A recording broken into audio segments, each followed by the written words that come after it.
Ross. Hi, my name is Joe Podleski. I'm the Associate Pastor of Evangelism here at Calvary. What a privilege it is to gather with God's people to worship Him in His house. Amen? Amen. What a privilege it is, yes. We're going to talk just a little for a few minutes this morning about the work that God's doing all the way to the ends of the earth. We have a unique partnership with a ministry called Villages of Hope in Zambia, Africa. And so I invited Ellie Glynn to come up here and tell you about her experience on behalf of the team that went up earlier this month. So let's hear from Ellie. Like he said, my name is Ellie Glynn, and I was blessed to have been able to be a part of the 2018 Zambia mission team.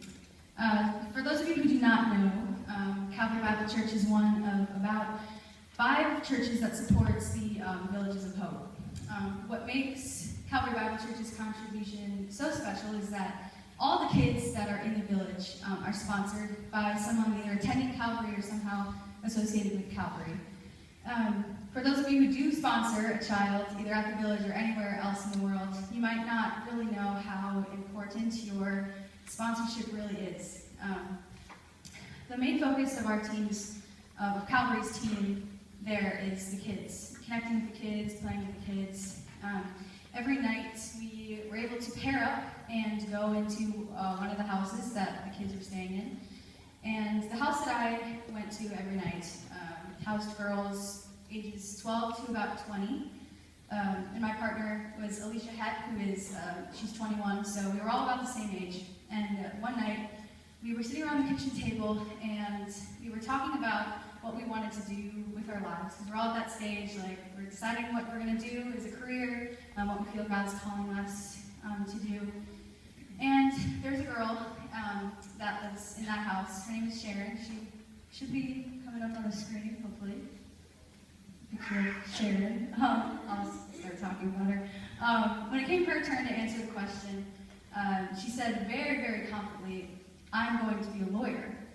And, she didn't say, "Oh, I kind of want to be a lawyer. Like, that'd be cool." She's like, "I'm going to be a lawyer." And she went on to say, "I hate injustice. I hate it so much.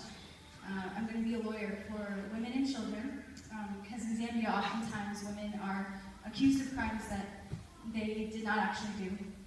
And in Zambia, and the father is probably out of the picture, and in Zambia, there's no protocol for taking care of the kids when the parents are in jail, so they're just left there." And in my head, I was thinking, "Oh, that's really cool. Like, for a child who's been through so much, who's lived in an orphanage almost her entire life, that's an amazing dream to have." And I didn't really, think much else in that, other than she's very passionate about it. She's 18, by the way. Oh, she's up there. And a few days later, a group from the village took a trip to Lusaka. Lusaka is the capital of Zambia. It's about 2 hours from the village, and Sharon was part of that group. They had many things that they had to get done in Lusaka, but one of them was to enroll Sharon in law school. And she came back a law student, enrolled in law school. So so she would not have been able to get to the place that she is today without the family that has sponsored her. Sharon is a perfect example of just how important what seems to us to be a very small contribution has allowed Sharon to go on to pursue her dream of being a lawyer. So